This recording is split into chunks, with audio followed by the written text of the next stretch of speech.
The closest star to our Sun has an Earth-sized planet sitting in its habitable zone, and we've known about it since 2016. Proxima Centauri b orbits just 4.2 light-years away. That's cosmically next door. In the time it takes light to travel from there to here, you could binge-watch every TV show ever made. Twice. But here's what keeps astronomers up at night.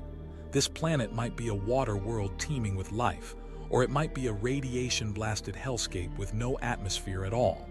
We genuinely don't know which. So what would it take to find out? For decades, we assumed the nearest stars were boring.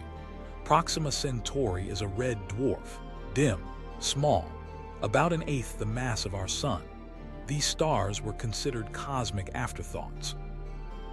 Then in 2016, astronomers at the European Southern Observatory noticed something strange.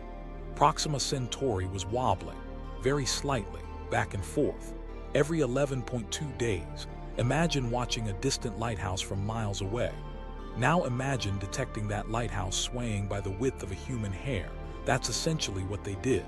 The wobble meant something was tugging on the star, something with gravity.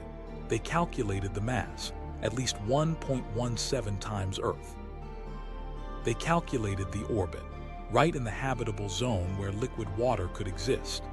The nearest star to our Sun had been hiding an Earth-like planet this entire time. But here's where it gets strange. The more they studied Proxima b, the more they realized Earth-like might be the wrong word entirely. The habitable zone around a red dwarf is nothing like ours. Because Proxima Centauri is so dim, its habitable zone is extremely close in. Proxima b orbits just 7.5 million kilometers from its star. Mercury, our closest planet to the Sun, orbits at 58 million kilometers. So Proxima b is nearly 8 times closer to its star than Mercury is to ours. At that distance, something dangerous happens: tidal locking. The same side of the planet always faces the star, one hemisphere in eternal daylight, the other in permanent darkness. Imagine Earth with one half baking at over 100 degrees Celsius, while the other half freezes at -40. Now add the radiation. Red dwarfs are violent. Proxima Centauri fires off superflares that would strip away any unprotected atmosphere. In 2018, we detected a flare that briefly made Proxima 1,000 times brighter in ultraviolet. 1,000 times.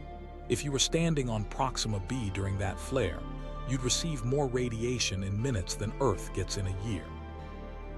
Which leads to the part that most people never hear about. Here's the thing about extinction-level radiation. It only matters if there's no protection.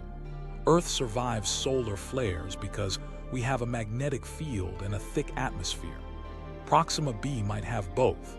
If this planet has a strong magnetic field generated by a molten iron core like Earth's, it could deflect most of that stellar radiation. If it has a dense atmosphere, that atmosphere could redistribute heat from the day side to the night side, creating a narrow habitable band around the terminator, the line between eternal day and eternal night. Some models suggest liquid water could pool in that twilight zone, an ocean at permanent dusk.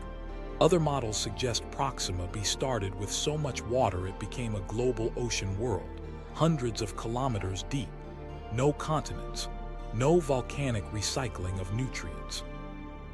Just water and ice under a dim red sky. The range of possibilities is staggering. This planet could be sterile rock, a frozen wasteland, a steam-choked Venus, or a water world with the right conditions for life. We just can't tell from here. So the real question is, does this change what we think is possible? Scientists aren't waiting around to find out. The James Webb Space Telescope has already observed Proxima Centauri's system. Researchers are hunting for thermal signatures, heat patterns that would reveal whether Proxima b has an atmosphere at all. No atmosphere means no life. A thick atmosphere means everything changes. Ground-based observatories are building new instruments specifically designed to detect biosignatures. Oxygen, methane, chemical combinations that shouldn't exist without biology. And then there's the ambitious plan, Breakthrough Starshot. Tiny spacecraft, weighing just grams, accelerated to 20% the speed of light by giant lasers. At that speed, they could reach Proxima b in about 20 years. We could send a probe and get images back within a single human lifetime. The hardware is being developed right now. This isn't theoretical. Engineers are testing laser propulsion systems. Chip-sized cameras are being designed. The first interstellar mission in human history might launch before 2050. So let's return to where we started. The closest star has an Earth-sized world in its habitable zone, 4 light-years away, practically next door. And we went from discovering it exists to planning actual missions to visit it, all within a decade.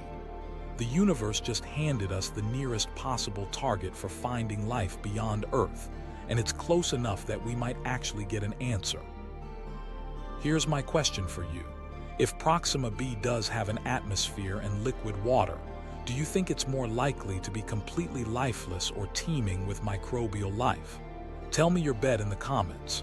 Follow for more. We post every week.